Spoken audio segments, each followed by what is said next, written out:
Hey friends, I'm so glad that you're back. I'm Doug Graham, and this is Pastor Soul Reset. A few minutes in Scripture designed specifically for pastors, not to add to your load, but to steady your soul, strengthen your trust, and remind you that before you shepherd others, Jesus is shepherding you.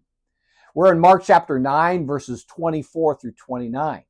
The Father has just cried out, "I believe, but help my unbelief." Jesus rebukes the impure spirit. He commands it to come out. Mark uses two strong Greek verbs here for rebuke and command. The similar nature of these two Greek verbs emphasizes unmistakable authority. Not a suggestion, no negotiations, pure authority. And then something strange happens. The spirit screams, throws the boy into violent convulsions, and the crowd thinks the boy is dead. And for a moment, it looks worse. And then Jesus takes the little boy by the hand, raises him up. Later, the disciples ask Jesus privately, "Why couldn't we drive it out?" And Jesus says, this kind can only come out by prayer. Now, what strikes me is this: the sole bridge between human impossibility and God's all-sufficiency is faith. Not talent, not experience, not prior success, just faith. But true faith is always aware of how small it is. The Father risks everything with what little faith he has. He yields his insufficiency to the true sufficiency of Jesus. That is faith. Not certainty in self, but openness to God.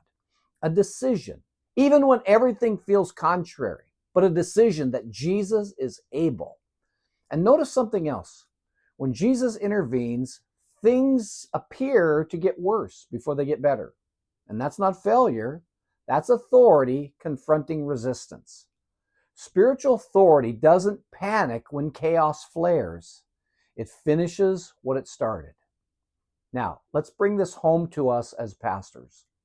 The disciples had cast out demons before, but here they can't. And their inadequacy gets exposed. And Mark keeps returning to this theme, the theme of inadequacy of the disciples in their ministry with Jesus. And here's the freeing truth.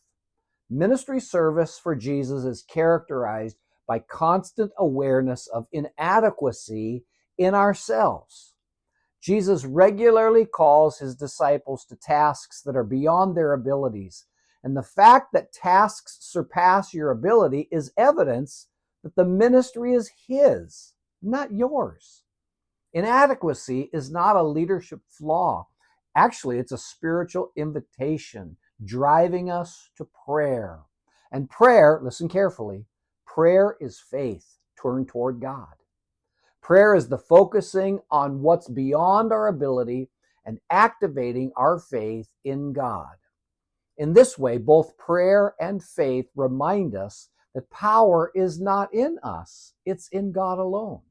And here's why we need to reflect on this. Ministry doesn't weaken because you lack gifting. It weakens when reliance drifts. So let me ask you, Pastor, where are you feeling inadequate right now? Where has something looked worse before it looked better? When was the last time you stopped strategizing and simply prayed? Not as a professional duty, but as a desperate son or daughter. What if your sense of insufficiency isn't evidence of failure, but evidence that Jesus is inviting you deeper? If you forget everything else about this little talk, never forget this. The gap between your inadequacy and God's sufficiency is closed by dependent prayer, not by trying harder, but by trusting deeper.